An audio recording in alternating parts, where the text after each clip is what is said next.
Good morning, guys. It is Wednesday, and I want to do just a little bit of a review with you with some of the factoring stuff we've been discussing so far.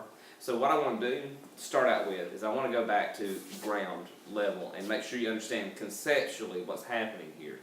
So when I'm factoring, I'm going to go back to with just learning how to factor basic numbers.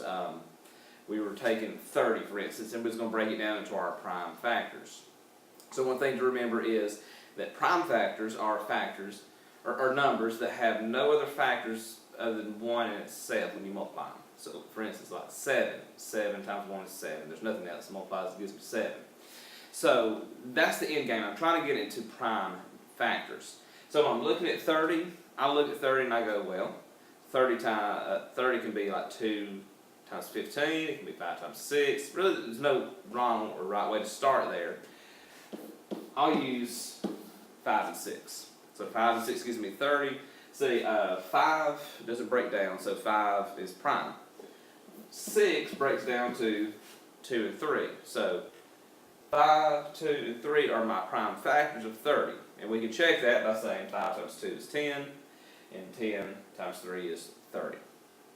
Okay, so I'm actually not going to erase this. I want to actually, yeah, I am. I really am going to erase it. Let's see. Take that back right there. Here we go. I want to set this over to the side because I want to have a frame of reference for what we're about to do. So in the past day or two, we've been talking about if you had 5x squared minus 10, okay, 5x squared minus 10, the rule number 1 with factoring is I'm always looking for what's called the GCF. So between 5x squared and 10, the GCF is just 5. So when I take this, and I'm going to write it intentionally this way because I want you to see the connection. I'm going to write it like this.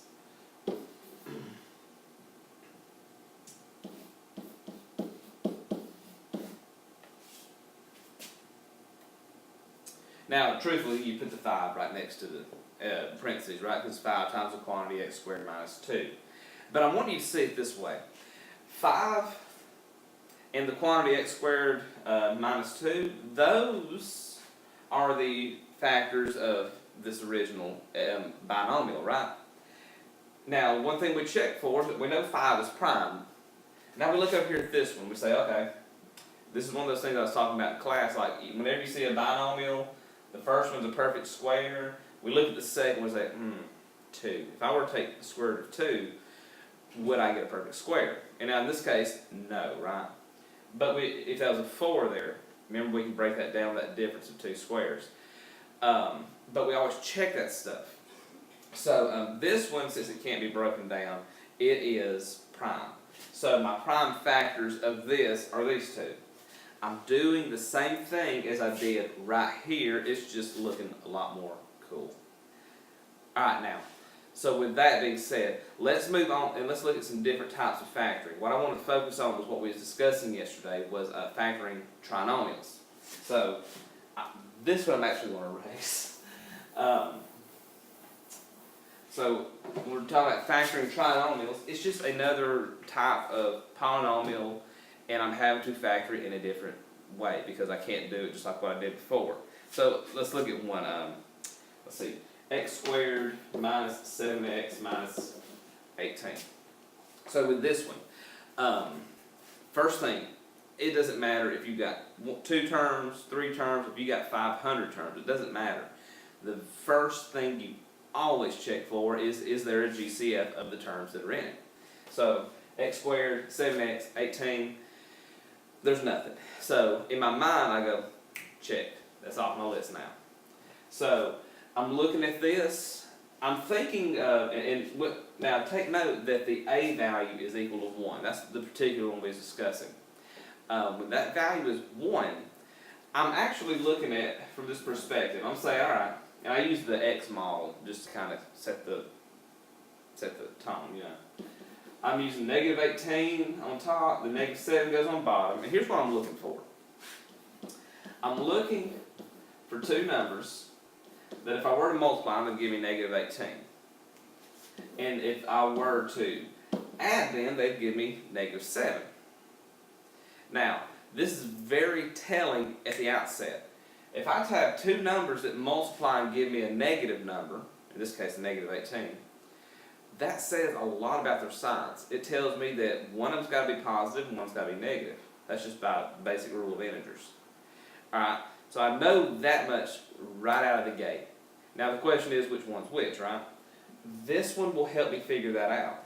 If this one right here is negative, I know whichever of these two factors of 18, the bigger number of them is going to be negative. So to point that out, let me show you. So if I list all of my factors of 18, I start at 1 and 18,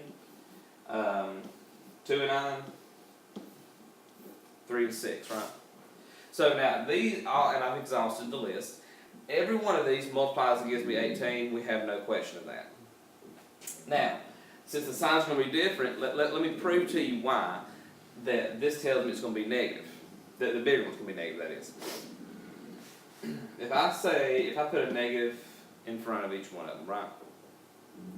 This right here is going to give me a negative 17. This one, oh lo and behold, this one is going to give me a negative 7. 2 minus 9, or 2 plus a negative 9, right? It's really saying 2 minus 9. That is negative 7.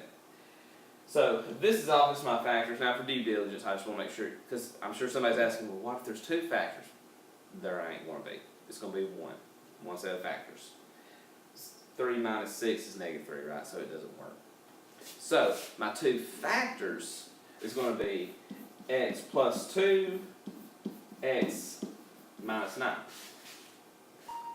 Now, let me show. I'm going. So now, if you need to continue copying this, you can rewind the video, right? But I'm going to erase this because I want you to see something.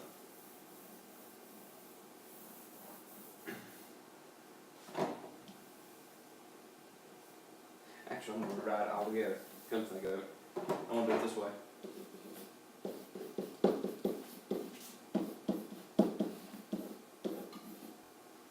So these two factors here, they cannot break down any further, can they? There's nothing I can pull out of there. There's nothing I can pull out of there. But I'm always checking that stuff because I'm just paranoid. I'm always checking it. Because you want to factor it completely. Now, take note of the structure. Look from here and here. Notice the similarity.